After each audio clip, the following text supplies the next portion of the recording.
Hi everyone, welcome back to Orissa రుచులు. ఈరోజు వీడియోలో గులాబీ పువ్వులు ఎలా చేసుకోవాలో చూపిస్తున్నానండి. చాలా టేస్టీగా ఉంటాయి. చాలా సింపుల్గా వీటిని అయితే ప్రిపేర్ చేసుకోవచ్చు. ఇవైతే ఒక నెల వరకు నిల్వ ఉంటాయండి. ఈ వేసవి సెలవుల్లో ఇలా చేసి పెడితే చిన్నపిల్లలు అయితే చాలా ఇష్టంగా తింటారు. వీటిని అయితే చేసుకొని డబ్బాలో స్టోర్ చేసుకుంటే కరకరలాడుతూ చాలా టేస్టీగా ఉంటాయండి. ఇప్పుడైతే వీటిని ఎలా చేసుకోవాలో మీరైతే వీడియోని స్కిప్ చేయకుండా చూసేయండి. చూస్తే మీకు నచ్చినట్టయితే లైక్ చేయండి. అలాగే ఫస్ట్ టైం ఎవరైతే నా ఛానల్ని చూస్తున్నారో వాళ్ళైతే తప్పకుండా సబ్స్క్రైబ్ చేసుకోండి.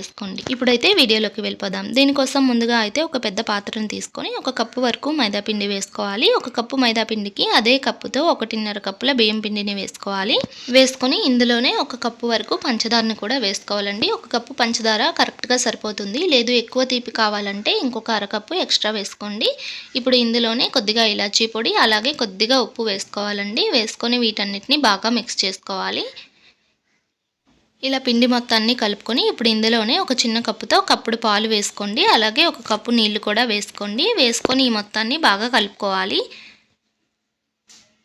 ఇలాగైతే కలుపుకోవాలండి. ఇలా కలుపుకొని ఇందులో కొద్దిగా నీళ్లు వేసుకుంటూ ఈ పిండిని అయితే కలుపుకోవాలి. ఒకేసారి నీళ్లు మొత్తాన్ని వేసుకోకూడదండి. ఒకేసారి నీళ్లు వేసుకుంటే పిండి అయితే పలచబడిపోతుంది. అందుకనే కొద్దిగా నీళ్లు వేసుకుంటూ ఇలాగైతే కలుపుకోవాలి.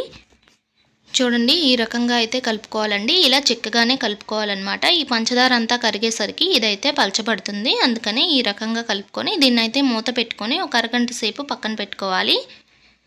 ఒక అరగంట సేపు నానబెట్టుకుంటే పిండి అనేది చాలా సాఫ్ట్గా రెడీ అవుతుందండి. మనకి గులాబీ పువ్వులు చాలా బాగా వస్తాయన్నమాట. పంచదార అంతా కరిగిపోతుందండి ఇలా నానబెట్టుకుంటే.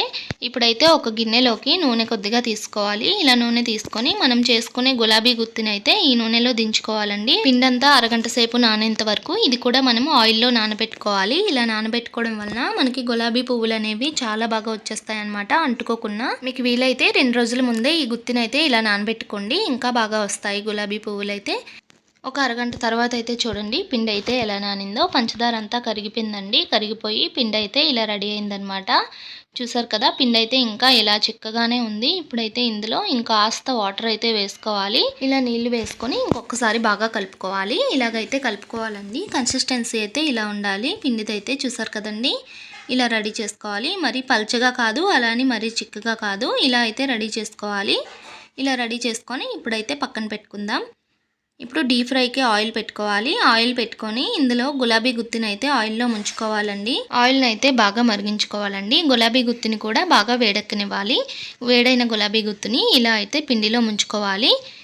వేడిగా ఉంటేనే పిండి అనేది అంటుకుంటుందండి, లేదంటే అంటుకోదనమాట. ఇలా ముంచుకొని ఇప్పుడైతే ఫస్ట్లో అయితే చాక్తో అయినా లేదంటే ఒక పుల్లతో అయినా ఇలా తీసుకోవాలి.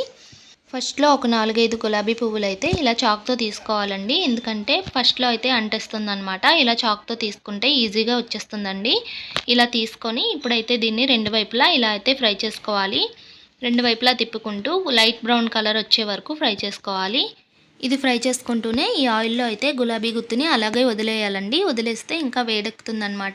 ఇప్పుడైతే చూడండి, మనం ముందుగా వేసుకున్న గులాబీ పువ్వు అయితే 2 వైపులా ఎర్రగా ఫ్రై అయిపోయిందండి. ఇప్పుడు దీన్ని తీసుకొని ఒక ప్లేట్లో అయితే వేసుకుందాము. ఈ గులాబీ గుత్తు కూడా వేడైపోయిందనమాట. ఇప్పుడైతే దీన్ని ఇంకొక గులాబీ పువ్వు అయితే వేసుకుందాము. ఈ గులాబీ గుత్తినైతే బాగా వేడెక్కిన తర్వాత పిండిలో ముంచుకోవాలండి. లేదంటే దానికి పిండి అంటుకున్న గులాబీ పువ్వులు అయితే చక్కగా రావన్నమాట. అందుకనే బాగా వేడెక్కించి అప్పుడైతే పిండిలో ముంచుకుంటే ఇలా చక్కగా గులాబీ పువ్వులు అయితే వస్తాయి. చూడండి, గులాబీ పువ్వులు అయితే ఎంత చక్కగా వస్తున్నాయో. ఇలాగే అన్నిటిని ప్రిపేర్ చేసుకోవాలి. ఇప్పుడైతే వీటిని ప్లేట్లోకి అయితే తీసుకుందామండి. చూసారు కదండి, ఎంతో టేస్టీ అయిన గులాబీ పువ్వులు ఎలా రెడీ చేసుకున్నానో. చాలా అంటే చాలా టేస్టీగా ఉంటాయండి. చాలా సింపుల్గా దీన్ని అయితే ప్రిపేర్ చేసుకోవచ్చు. కరకరలాడుతూ చాలా బాగుంటాయి. ముఖ్యంగా చిన్నపిల్లలు అయితే చాలా ఇష్టంగా తింటారు. ఈ వేసవి సెలవుల్లో ఇలా చేసి డబ్బాలో పెట్టుకుంటే పిల్లలైతే నచ్చినప్పుడు తింటూ ఉంటారనమాట.